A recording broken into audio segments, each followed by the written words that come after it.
Good morning, good afternoon, good evening, ladies and gentlemen, wherever you may be in the world. Welcome to today's conversation on Gift of Healing TV.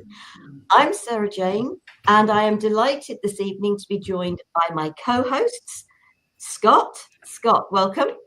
Thank you. And David. David, welcome. Oh. Thank you, and hello to everybody. I'm pleased you're there. We obviously got a bit of a delay there. The topic for our program tonight, we're being joined by Dianna Leeder, is are you hiding from your own voice? Now, Dianna is Scott's guest, so I'm going to hand over to Scott. And Scott, the program's all yours.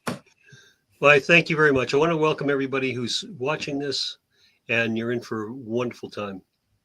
Dianna Leeder is truly a leader of women to finding their voice. We met when we were put together for a men's book of all things, and she guided that unerringly. It was a magnificent collaboration piece of 20 male authors telling their stories, giving voice. And she teaches about finding your voice. And what does that mean? On Valentine's Day, I appropriately wore the red. The part of finding your voice is about finding who you are. And Dianna has taught and worked with women for 30 plus years, if I'm not mistaken, in doing this. She also teaches kitchen dancing, which is an aerobic exercise of while you're cleaning the kitchen, you put on music and dance to it, and she has mastered that. So she does teach it. She does teach lessons. I don't know if it's virtually, but I know you do teach lessons in your own kitchen. One of the things you put out just a little while ago was about taking responsibility for finding your own voice. And what does that mean? And how do you see it for people finding themselves? About finding self-love, if you will. How do you find that? How do you do that? The taking responsibility part you're talking about. Taking responsibility, but also just in the path that you follow. Yeah. Okay. Well, first, let me just say that I have any work that I do with women is led from my own experience. So I have been there too. And I still go back every now and again. There's still triggers that I have that make me want to ignore myself for someone else's feelings, someone else's goals, someone else's needs.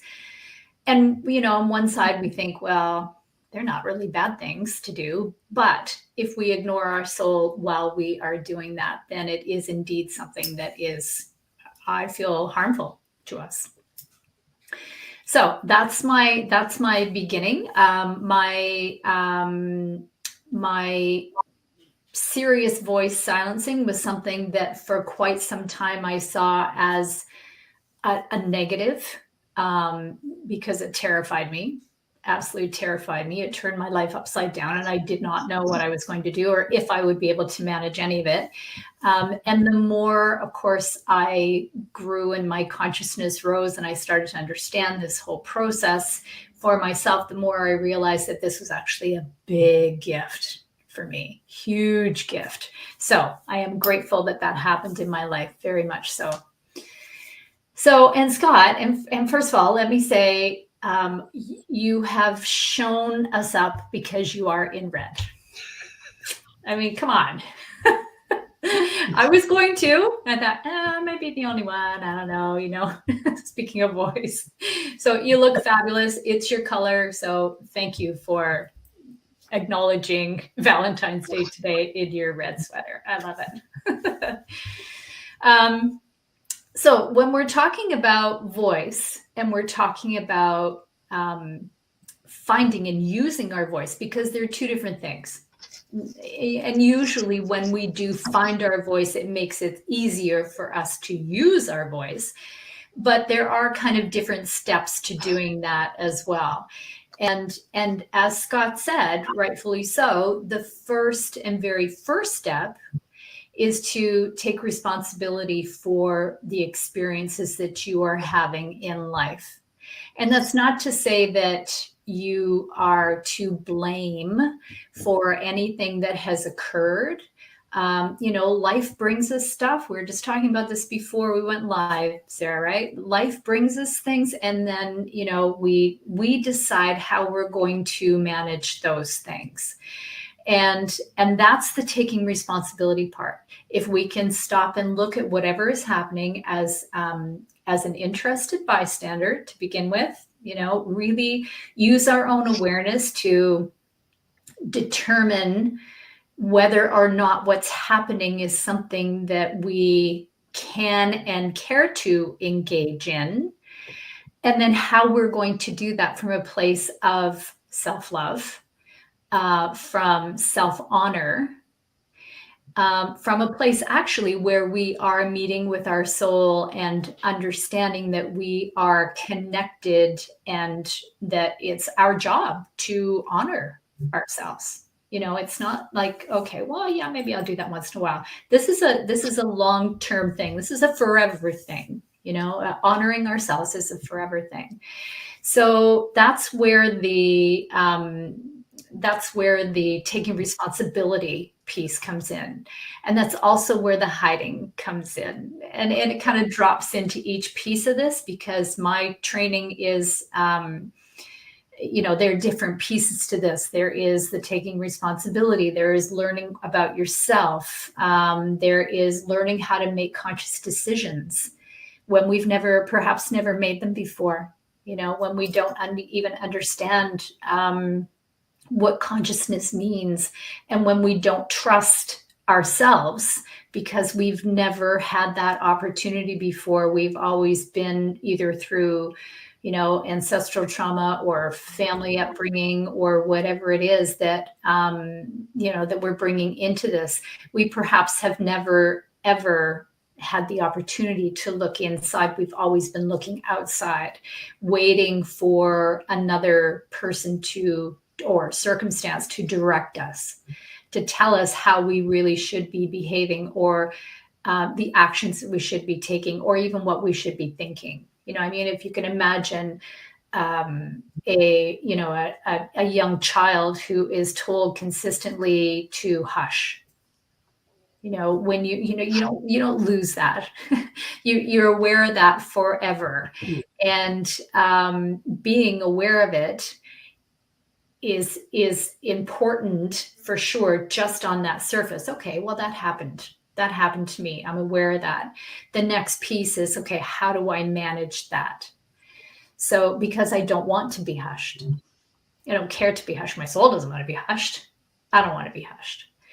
So that's just an example of places where we can easily hide, because when we're challenged, we don't want to step out.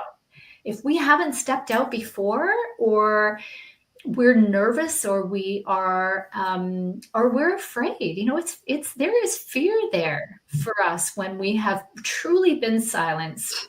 There is great fear in speaking up. So, that's kind of my opening here, in terms of the fear piece, and I'm happy to go on, but I'm kind of interested in everybody's jumping in piece too, and the greater dialogue. So I'll leave that right there. Sara. Children should be seen and not heard.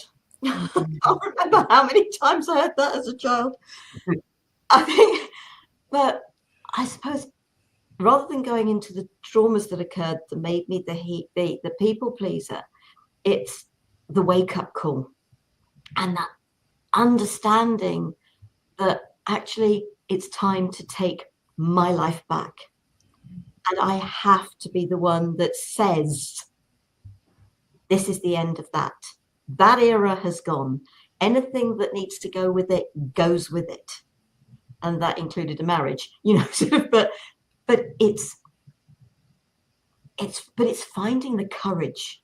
But do we have to go through another trauma to be able to get to that point where we say, actually, do you know what? It's time. And it did. It took a wake-up call. 6 months of pain, sleepless nights following a broken jaw, and that was the dentist. That wasn't, it was just one of those things. But actually, it was a gift. And being able to see it as a gift rather than see it, mind you, I didn't see it as a gift at the time. I can see it as a gift in hindsight. And it was then that ability to say, okay, marriage is over. I'm out of this. I'm moving on with my life. And I'm going to leave a whole load of stuff behind. And now I work with my voice. So it these programs totally using the voice. And it is so empowering to be able to use your voice.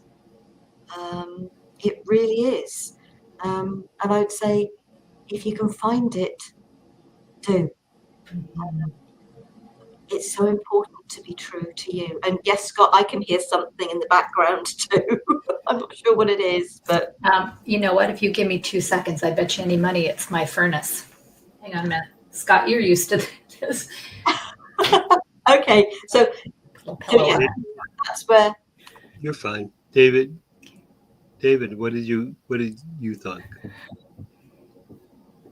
It's really interesting because there's so many aspects to finding your voice. And I know through Sara knows, and I may have shared this on a couple of programs, but you're told to keep quiet. You can't say this, you can't say that. And that does go with you. And I think the first thing that I think for me was starting to put in boundaries and saying, no, I can't do that just now. And like Sara, with my work, oh, yes, I'll do that. And you don't really sit and think and say, is that right for me just now? Or is it not? You just go out there and you kind of allow barriers to disappear. And so I think the first thing is to start saying to yourself is, no, I can't do that. And that's really hard for so many people to say no. It's one of the smallest words and one of the most difficult to say. But if we can start saying no, but yes to ourselves, that is really a strong point. And I think that's what I've learned, especially over the past few years. And I was saying just before we came live, that you've got to do what's right for you. You're an individual and you can't be everything for everybody. But because of the systems we have been in right from a young age, we are told not to question anything, not to say anything. This is what it is. And you can't ask, you've just got to go forward. But now I think, especially in this time, people have to use their voices. A voice is our gift. It is a beautiful gift to have the voice in itself for us to express. And if we don't express what we require or what is best for us, we are going to be popped down on a lid. I think as I've grown up, and I think we're all of a certain age, and it's, I think, the experience of having life experience and being able to find that voice and not have that fear.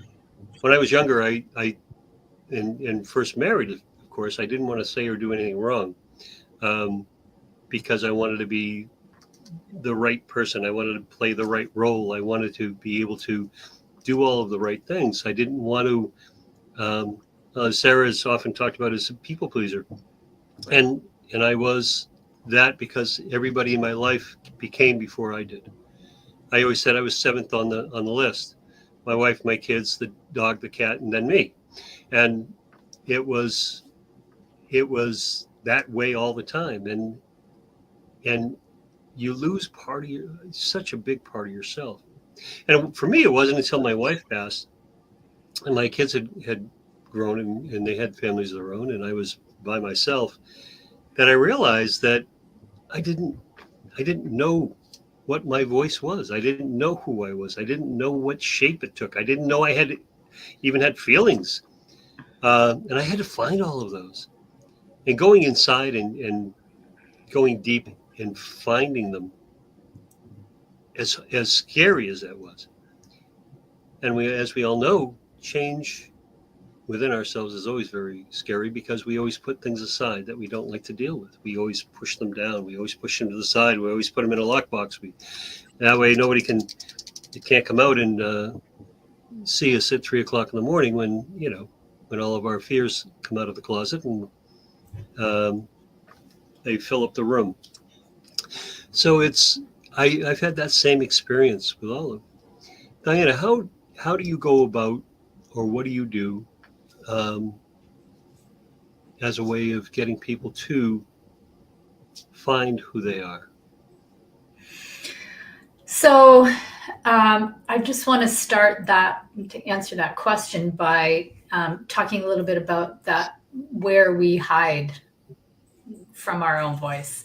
It's one thing to say when we're in conversation with someone that, we've lost our voice to another person, but we always have a choice in there. And I know that choice is not an easy one to make. It's never easy. It's actually, there are deep feelings of shame when we admit that we can't use our voice, that because there is a sense of weakness that is perceived because we can't. In actual fact, I think that everybody in the world has lost their voice at some point. So there's definitely no shame in it. It's just an opportunity to start to learn more about yourself. So the hiding really comes in when we know what we need to do, which is really very simple. We have to know who we are, and we have to be able to express that. We have to allow ourselves to express what we need, want, and desire. And that sounds so very simple and is, not as simple as it sounded. I'm certainly not meaning to sound trite about it.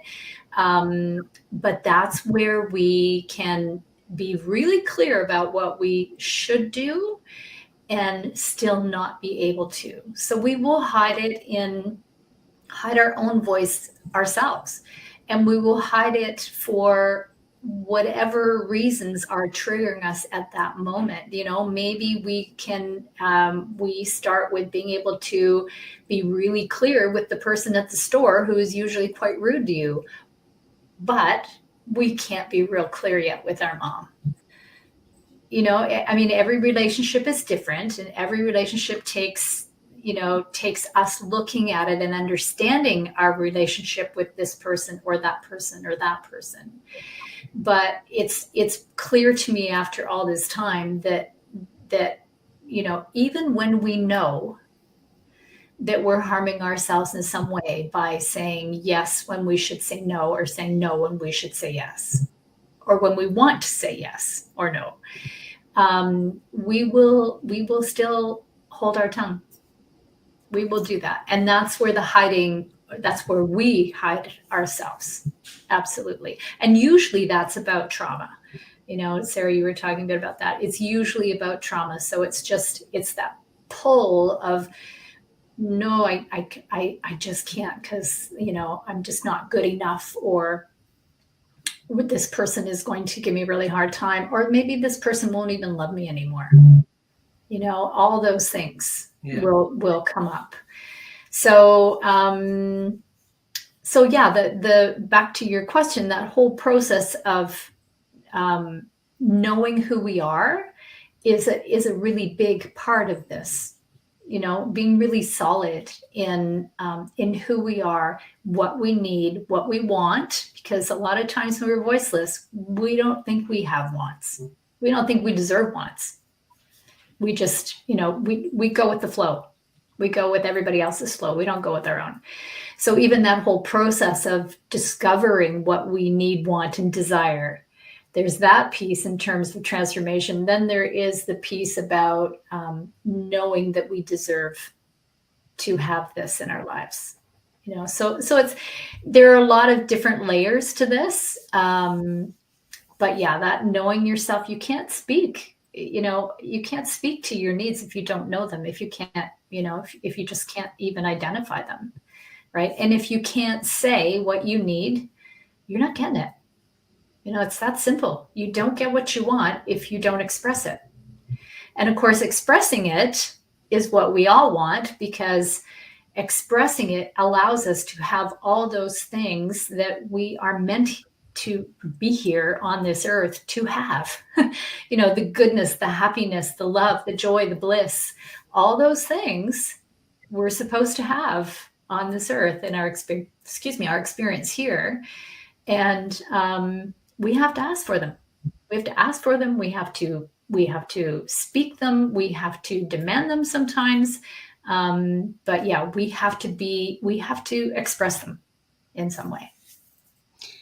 What I find interesting is in dealing with clients sometimes is that when you ask them about love, I have to ask them if they've ever felt unconditional love, or if they know what it is. Mm-hmm. And how can they understand it, experience it, if they don't know what it is? And that for me is, it makes me reevaluate the starting point when you're talking to people. We take for granted a lot of times, they know what, being happy is. They know what, what joy is. They know what bliss is. They understand it. They know what abundance is. So many people just don't have that experience. And so bringing it to them, to allow them to experience it in some way, or find it within themselves in some way, much like Sara, we just did in finding those pieces of you within yourself, where they are. That really enables us to understand what we really want, Mm-hmm. what our needs are. A number of people don't even know what their needs are. Yep. And they haven't found it. Yeah. And can I point out that that's, when we are in exchange like that, things can go two ways. We can either block whatever is there. We have an opportunity, but for whatever reason, we don't want to go there. So we can either block it, or we can allow, right? We can just allow whatever is happening, and allow things like joy to come in, allow ourselves to express that. So there's a lot of inner learning that is part of this process. As you well know, Scott is actually a certified Find Your Voice healer too. So I'm very proud to say that I am. And Dianna has helped me in many, many ways to be able to express in teaching, in client work, and throughout, the ability to say what I need to say, but also allow people to find what they can say, that they can express, that they are able to express. And that word allow is so, for me, allow is so, it's such a trigger for people. Because you have people, Sara, I'm sure you do Reiki, you have people and they're like, okay, go ahead, do it. and you understand that they don't have a concept of it. They don't have, they have to allow it. We don't do the work. Our clients do the work. People do the work. We all do our own self work. And to allow that to come through, to allow the experience to happen, to allow the energy to come through, that's where it all lands. And so for me, in dealing with most people, it's allowing them to have dreams that they didn't think that they were worthy of. You know, it's the smallest things can trigger that, and that's why I use the word allow a lot, and it some people don't really get it, and when they finally just let loose and have that vulnerability of being able to accept those things, makes all the difference in the world. David, what do you got, brother? Yeah, it's really interesting because, like you say, Diane, there's so many layers to why people are not using their own voice, can't use their own voice.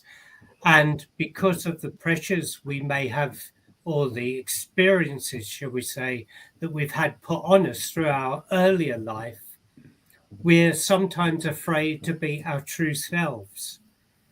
And then if we're speaking somebody else's words, because that's what we have learned, and not speaking what we have here. So it's really important to find our authentic self, and some of it takes many years, and I'll put my hand up to that, for just experiences that I've had on this life, and maybe that's the experiences I've needed to now come in and find my own voice and speak my own truth. And that's taken many years. Although it's crept in, there's still work to do. But it's really, if people can step out of maybe the experiences that they've had put on them and say, I'm in a safe space and I, like you say, love me, I'm proud to be me, then that really helps, I think, to say, well, you're never going to please everybody, no matter what you say, whether you're holding back in someone else's words or whether you're speaking true to yourself. I think you're never going to please everybody. So we have to resonate on the best and the highest level to bring in what we need for our soul, for our well-being. And I think that is really tough for some people that's gone through many, many difficult experiences, and say, I'm coming into that and I'm speaking more, and it's taken years, but now it's coming out and you feel such a new person. So if anybody's listening, please, if it's one word you say authentically for yourself, it's the biggest start. You just need one word, I think. Yes, Sarah. I think one of the biggest things for me after the saying, right, that's it, I'm out of here, was actually the years of living on my own. Because it was that when you've got other people around, it is very different. But when you are on your own, you really have that space yourself. And I actually had 4 years without a television. So I didn't even have a television to get lost in. But actually, do you know what? I was out so much anyway. I started to live my life, to say yes to life, to have experiences in life that I would have said no to because I was scared of what other people thought. I got the chance to do a sponsored ab sale. I got the chance to work with children, well, young adults, but they were still at school, who wanted to sort of, it was a project to set up their own small businesses. It was something to do with sort of school and whatever. And from where I worked, I was one of the people that went and supported them to do what they were doing. I set up a project to take a couple of people with learning difficulties to the States. We spent time with the Nez Perce Indians. I stepped into my own life. I spent time with the wolves at the Wolf Trust. I became a trainee handler. I literally spent time with wolves. It was and it was just some people's reactions. Yeah. I had no fear of that. No fear at all.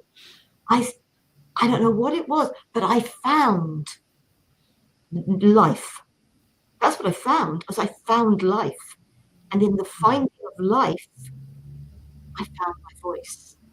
And it was, you know what? Even if you are thinking about me, well, it doesn't matter what you're thinking. That's none of my business. I don't care, because this is my life. My mother's reaction when I did the abseil was, "Oh, Sarah," and it was just like, "No, Mother, I'm going to be fine." You know, it's just that she can't do it. Yes, I can, but that would have stopped me in the past. Mm-hmm. But it didn't stop me. It was like when I broke my marriage up. It's just, look at what you're leaving behind. It's stuff. This is about me. This is about my life. This is about me being happy, and I'm not. You know, and we're all different. It all comes to us in different ways. And so what I'm saying may resonate with some people. It's just like, I've got to find that strength to say that first, no, this is not for me anymore. But Yeah. as scared as I was, I knew I had to do it. I had no idea what would happen when I did that. Where was I going to sleep that night? I didn't know, but I still had to do what I did. It worked out. But sometimes we just have to take the courage in our own hands and say, this is about my life. And so I loved those years I spent being able to shut my own front door and be there on my own. So being by yourself, you found yourself. Amazing. That's amazing. And I find very similar experience with myself when I lost my wife. Is the first time I had to kind of face myself, look at myself in the mirror, to be able to step forward. And since then, I've traveled to Asia, Southeast Asia. I've traveled to Europe. I've traveled all over the place. I've met so many amazing people through doing this work, and finding that I was important enough, that I had something to share, that when I speak, people actually listened. Never thought that would happen. When you are in a house full of I had only daughters, so my voice was never the loudest. When you have all women in the house, there's a lot going on, and so my voice was never the loudest. Dianna, through your books, Find Your Voice, Save Your Life, you have what was it? 60? How many stories are there? 80 stories? Yeah, somewhere in that neighborhood, 80, 85 yeah. Stories of people's their journeys and how they found the ability to speak. And in the telling of the story, it's cathartic in that they can tell this story in their own words, without judgment, without cipher, without filters, and be able to really present it. And what has been your experience with that work? You know what? I did the first book just because I wanted to give women a platform to tell their stories. That was the most and remain the most important part of this for me. The interesting piece was the journey, and I think you know some of this, Scott, obviously, but the journey then, so there were 2 books specifically for women. The third one was for women healers, which was, I mean, I was up here the entire time. The energy was just amazing. And then of course the men's book with Scott, which which really was very interesting. And when I look back, I know that there was a purpose in that too, in that it broadened my understanding of the issue of voice for, you know, for women who are spiritual healers and, you know, may get, you know, looked at kind of funny by some people who don't understand what they do, or, you know, understand how they can help them. And then, of course, the men, as you know, right? And we've come, Scott and I have had this conversation so many times about, you know, the influences that we all experience. A friend of mine calls it the human sauce. So influences from the sauce that will that have taught us things that, you know, and maybe not good things, you know. So it's paying attention to yourself instead of the sauce, right? Knowing the sauce is happening, but paying attention to you and then determining how you want to engage with the sauce. So that was really interesting for, you know, doing the men's book because, you know, I mean, I know women inside and outside and backwards and forward after decades of working with them. I didn't know SHIT about men, not in that sense. And I certainly, you know, as soon as we started, it just kind of all came flooding in. But of course, it didn't kind of bring itself together until the very end when it was like, okay, so here we are, whether we're men, we're women, we're healers, we're, you know, maybe we don't identify as a gender, whatever differences we are, race or whatever our differences are, we still need to have our decisions come from us, from our authenticity, and know that that's not just where we find our words, but that's where we find our confidence. That's where we find who we really are and what we need, right? So that was for number 4. That was kind of holy moly.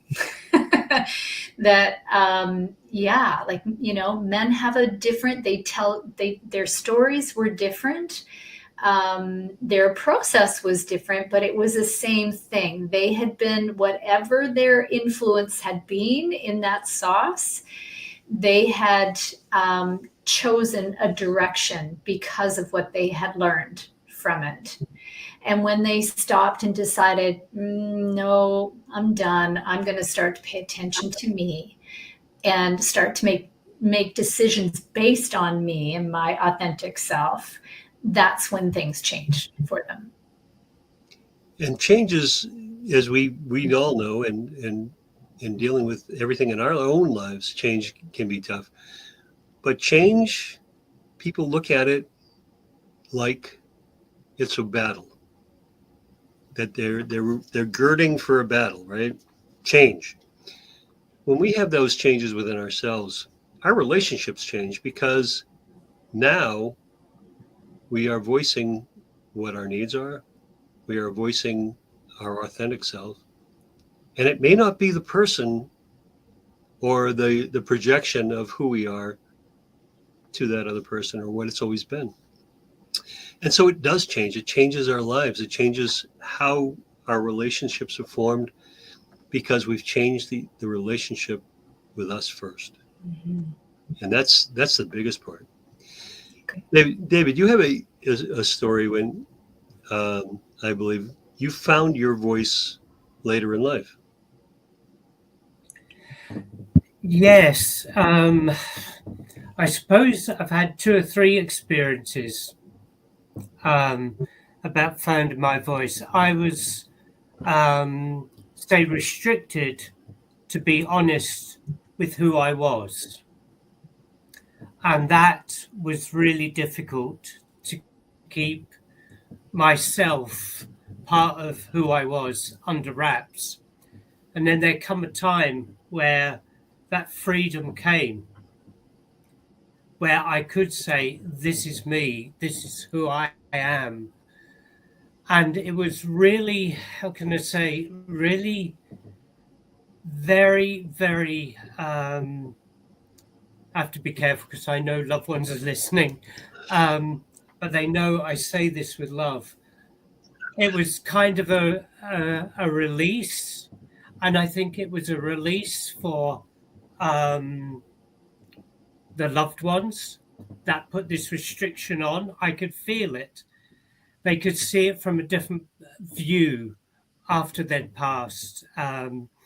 And it was like a refreshing, and it's like I've refound that part of myself. And as soon as that kind of said, and I could release and speak openly, it was, oh boy, I'm finding more of myself that I didn't know existed there. And what I suppose another bit was when I first became aware and started working in the field of spirit. And I used to keep my mouth shut about what I was doing because I didn't want to seem weird. That's very different now. And it got so confusing for people. I started working with spirit, and I went to a development group, and I used to say to my friends, oh, I'm going to see my spooky friends. That's how I called it. And of course, that was misconstrued. And I come back and all my friends had disappeared. And they said, what are you doing? I found myself homeless. And then I got this place and they said, what are you going to do? And I said, I'm going to invite my spooky friends round and bless the house because I've been homeless for 6 months. And of course they said, how were they going to eat? And I said, well, like you, with their hands. And they said, but they've got no insides. And they really thought that I was inviting my spirit friends down to have a cheese and wine party at New Year. So there was a lot of there's a lot of misconstruing if you don't really speak. And yeah, they moved away, and that was fine because that gave me space for me to grow, and it gave space for them to grow. And then some of us come back together after we'd had that break. But, you know, it was just so empowering once I learned to say, honestly, this is what I'm doing. This is how I'm developing. But when you don't speak directly and you're afraid to speak directly, so much can be misconstrued. And you can see more off your head than what I was.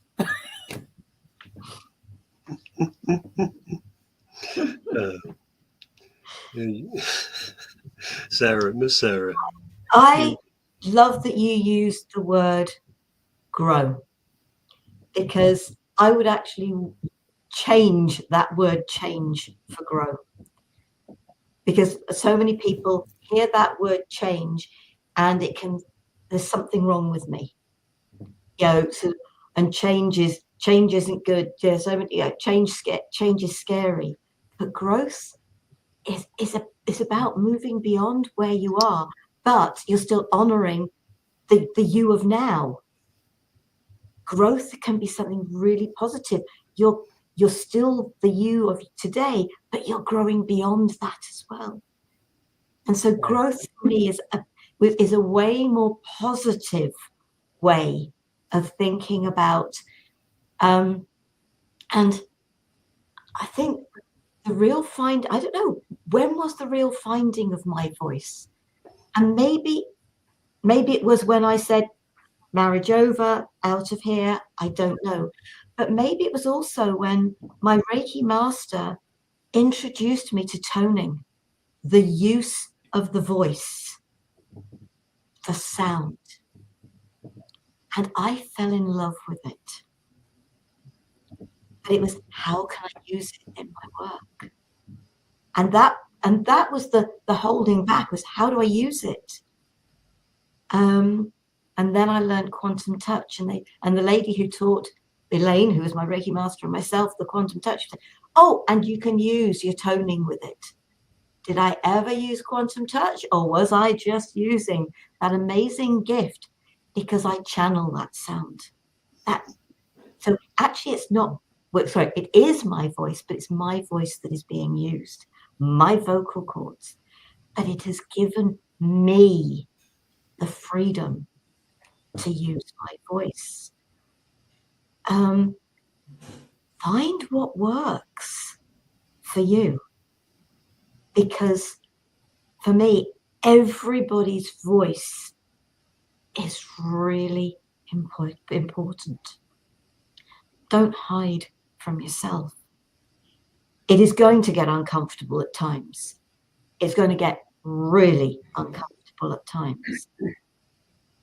But, and I've got family, yeah, my mother, bless her, being one of them. She asked something one time and I said no. She did not like the fact I said no.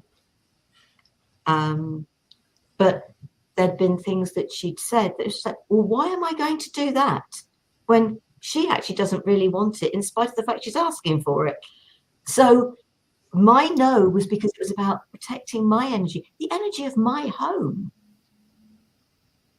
And that was so important because I know there are amazing energies in this house. And this house, the house energies are connected elsewhere in the world, not just, you know, they've got ley lines running through it. And so it's trusting the feeling of and choosing what energies you allow into your life, into your home, that can have an adverse effect or can help with that growth. Mm-hmm. I love the growth, and I have it circled about 5 times on my paper because I want to use that more for growth. Everybody wants to learn, everybody wants to grow. Not everybody wants to change, but one begets the other, as we all know, Mm-hmm. as we've all done this. I find that curiosity is the greatest gift to learning, to growing, to allowing yourself to change. And that's what led me to find Miss Dianna. She really was a gift in our connection. So, Dianna, when you're walking people through, how do you, what kind of, what do I want to call? What kind of groups do you do? What kind of things do you do in order to support finding your voice? Mm-hmm. So there are a couple of things that I do, and one is I meet monthly with a group of healers called The Gathering, and that primarily is for support and connection together, because I really feel as though the stronger we are individually and you know, as we're connected, then the stronger our practices will be too. So that one's real, well, they're all real close to my heart, actually. And then the certification program that Scott took, which is training for holistic healers, or coaches. You know, coaches can learn this as well, because you know, my goal is to spread this far and wide. And the more people that I can get involved in this, who will use this with their clients or talk about it, or, you know, use it for themselves. You know, I got that feedback so much with that run, Scott, that you know, people learned a lot about themselves through that process. So that's a big one. And then the one that is happening now is it's called Stand By Me, and it's for individuals. It's a group program for individual women who want to learn to stand by their soul. So exactly what we've been talking about. It started off as a 3-month program. And then when we came up to the 3 months, the participants said they wanted another 3. So it's very deep work. It's very, there's a lot of accountability once we understand what's happening for us. I mean, obviously everybody is making their own choices, but to have it reflected back, okay, so where is that choice? Where does that sit with you and your soul? Is this a choice that is coming from you, or is this a choice that's coming from, our influences or our fear, and even if we just identify it, even if we don't make the right decision, if they make it for whatever reason, just identifying it will give them that extra kick to look at it deeper, to look at other things that bring, a similar kind of awareness to whatever the circumstances or the next circumstance. So that one is, it's going for 6 months. It's on its second 3-month trip, and then I'm going to fill another group. Now these are very small groups. They are 3, and I think I may let in 4 in the new one. So yep, I'm just the new one is open, and we'll start when the people that are supposed to be there show up for it. So that's what's happening now in my world. That's amazing, just to have the different points of view and different elements that you bring into it. Thank you.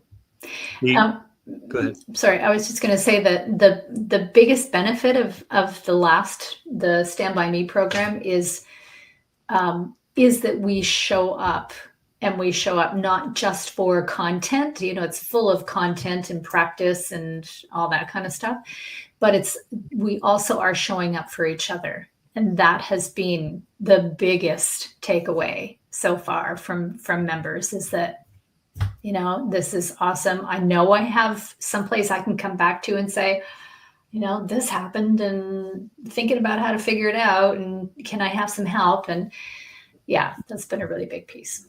So collaboration, and I've been a big believer in collaboration. In the books that I've written, and I've written in 4 collaborations. I have 3 collaborations coming up this year with Laura. I don't know how that happened, but I just... I do. You're a great writer. Well, I enjoy the writing process, but the collaboration and really energizes me, because you have different points of view. I love a 4-person panel. Okay, you get different points of view all the time. If you have one person speaking for an hour, about 20 minutes into it, if you're still awake, you're probably not going to be getting much out of it. But the interchange that we all have, this collaboration, the collaboration of being able to put it together. I started a course that I taught locally, and I just called it Energy Explored. And I was talk to people about Reiki, right? Reiki and energy, and telling them how energy is in their world. And there were a group of 6 women that came. And we talked about this much about Reiki and this much about what was going on in their lives. They were different ages, they were different nationalities, they had very different experiences, but they all had some just incredible shared experiences. They were all very creative. They were all in situations where they didn't feel comfortable, they didn't feel empowered, they didn't find their voice, they didn't have a lot of those things, and they keep showing up. So the course stopped, and they said, "Can we keep coming?" So I'm running it until the end of June. I facilitate it. I hold space for them. And while I'm the quote unquote teacher, they're the ones that really teach one another. They teach one another. This is how I handle it. This happened to me. I want to tell you my story. Very much what happens in the books, with Laura, with Brave Healer Productions, where you get all these different points of view, similar, but very different in circumstance. And that's where I find people's voices come through, and where it can be really enjoyed. I see that we're getting down to close. Yes, Miss Sara. And so I wanted to, Dianna, anything last words that you might have with that? You know what? I would just like to say that this is, voice is a process. And it's not something that you go to bed one night and then wake up and feel fully empowered with it. So, surrender, allow, all those beautiful soft words are really important. No judgment for yourself or anybody around you. And that you really, truthfully, are only ever responsible for yourself. Wonderful. Dianna, thank you so very much. Scott, have you got any final words? Just that I've thoroughly enjoyed this. I love bringing Dianna out and showing her off and being able to share her with the world, because I think she's such a talent. She brings that energy, she brings that understanding to so many people, and it really, for me, is a joy. Thank you. David. Thank you, Dianne. It's been so interesting to hear about how you work and the importance of your own voice, and we know that. Can I just say a quick question to you?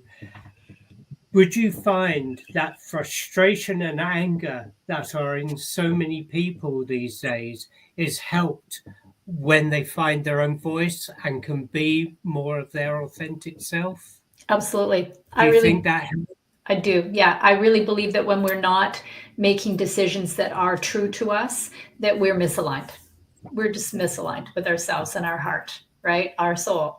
So that is going to throw us off, right? We're not going to be all lovey and happy and, non-judgmental and et cetera, et cetera. So yes, I do believe that finding your voice does a whole lot more than simply allow you to say words.